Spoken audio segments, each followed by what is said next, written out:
They shouldn't think that Muslims are people who are belonging somewhere in some other part of the world.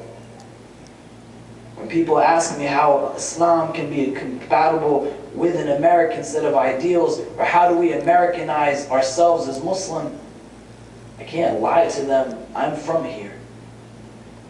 I was born here, I was raised here, this is where I'm from. And the beauty of my deen is that Allah Azza wa Jal has instilled within His creation a diversity. And He doesn't say to us we have to deny that diversity. My embracement of Islam does not mean I have to commit a cultural apostasy of some kind and suddenly I have to Arabize myself or South Asianize myself. I am who I am, and if I go against my natural and innate way of being, this is something that is just posing a conflict and hardship upon me. Understand what the society needs and how you can change the story and the narrative to it. Simple things that you think might not be that important and impactful, they actually are very, very deeply impactful. And we have to start thinking about it. Have conversations with your children, real conversations. Sit down and ask them, both young men and young women, what is it that their needs are and how their needs are being fulfilled. One of the biggest issues we have as a Muslim community globally comes around our ideas of relationships and in specific marriage. I travel throughout this country and I see in every community young women and young men between the ages of 25 and upwards of 45 who are not married. They don't have companions, they don't have people who are there at some point or another. They might have potentially found someone, but their families had restricted them to a point that said that the only person that you can get married to is one who has this degree, this credential, comes from this part of the world that we are from, and those people just don't exist. And so they get older and older, and they become more jaded, and they become more bitter, saying that, not my parents did this to me, Islam has done this to me. And then the person on the receiving end of it, they find themselves in a place where they have an expectation that we look beyond socially constructed differences as a Muslim community. We don't look at skin color, we don't look at ethnicity, we don't look at country of origin. And that's all nice when we have somebody who converts into the religion and we send out our takbirs and we say that, mashallah, you have embraced our faith. But now when they come and they say, will you let me marry your daughter? We say, wait, hold on a second. This is wrong. And it's having an impact on us. And if we don't think that it's relevant to the conversation, it actually very much so is. Because our families are not healthy, and when our families are not healthy, our communities are not healthy. And when our communities are not healthy, they're not able to engage the society in a meaningful way. And when we're not able to do that, that's where the rest of the world and the media can sit and build platforms around the idea that Islam is something that is a problem. And it's not Islam that is the problem, it is Muslims that are the problem. And we have to look at ourselves with an air of honest criticism and see what we are doing to either offer a solution to that problem or what we are doing to add to that problem. When the masjid was being built near the ground zero site, most people didn't even care about it in New York. All of the rhetoric that came out came literally from a handful of individuals. You had thousands and thousands of people protest in favor of the construction of that building. And when they had protests against it, there was literally 100 people at most. And those people were not people who embraced the diversity of citizens that existed in this country. In the first protest that they had, the entire crowd turned on two Arab men who came in to protest as well. And when they were later confronted by the media, they said, we don't understand. We flew from as far as Arizona to stand in support and say, we don't want this masjid to be built here near this World Trade Center. But we're Coptic Arabs, we're from Egypt. They couldn't look past the fact that we were different from them, and they thought we were Muslim, and we're not.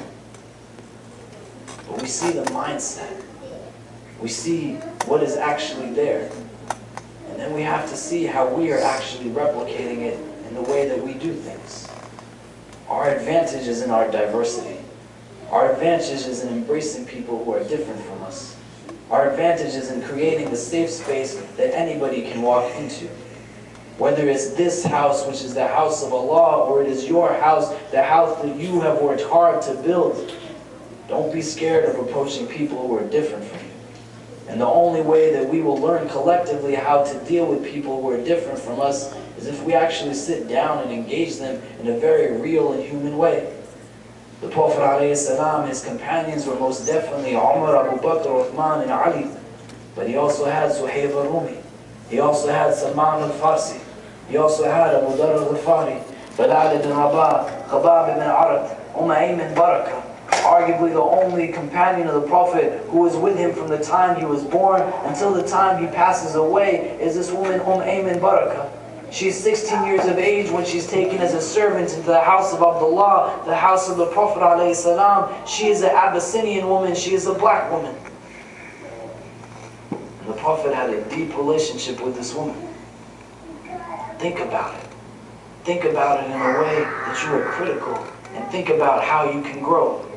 Ask yourself the question, if you are a leader in this masjid, or even if you are a congregant, how does our program and services cater to somebody who is black, somebody who is white, someone who is Arab, someone who is Pakistani, someone who is Bengali, someone who is the children of any of these races, somebody who is a convert, someone who is the child of converts, somebody who is not Muslim? How does what we do cater to them? And then think about what you collectively do to serve this society. Prior to the hijrah to Abyssinia, Abu Bakr radiallahu ta'ala an, he engages the Prophet alayhi salam and says that it is hard for me to worship Allah here. Will you give me permission to go elsewhere? These men are best friends. And Abu Bakr is saying to the Prophet alayhi salam, I need to go, it's tough here. And the Prophet gives him permission. But when the word reaches the Quraysh, a man who is of the Quraysh leadership, who is not a Muslim, hears that Abu Bakr is leaving, and he says to him, we can't let you go. You bring too much benefit to this society. If anyone says anything to you, tell them you are under my protection. So Abu Bakr stays in Mecca under the protection of a Meccan mushrik who sees a benefit in having him be a part of society there in Mecca, and that the entire society would feel the pain if Abu Bakr left. If your masjid was shut down tomorrow, would anybody care? Maybe they would, but maybe they wouldn't. If this didn't exist here next week or next month, would the entire city of Plano cause an uproar? This is the way you have to be as a center.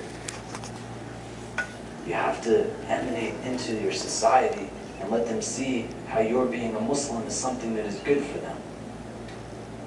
We don't have to have ideas of grandeur. We don't have to have PR plans and marketing plans. If we have people in our community who specialize in this way, let them come forth and do it. But in their absence, do what you can do that is best. And live your life in such a way where you understand people need us to step up for them. If we weren't here tomorrow, would anybody care? Would it make a difference to any of the people who are here? And if the answer is no, then we have to change some things. This is a beautiful place. May Allah bless it immensely over and over and over. But if He has given you this, then you have to give back something too. And if we're not doing it, reevaluate it for yourself. This year marks the 10th anniversary of September 11th. And as you get closer to the date, most assuredly,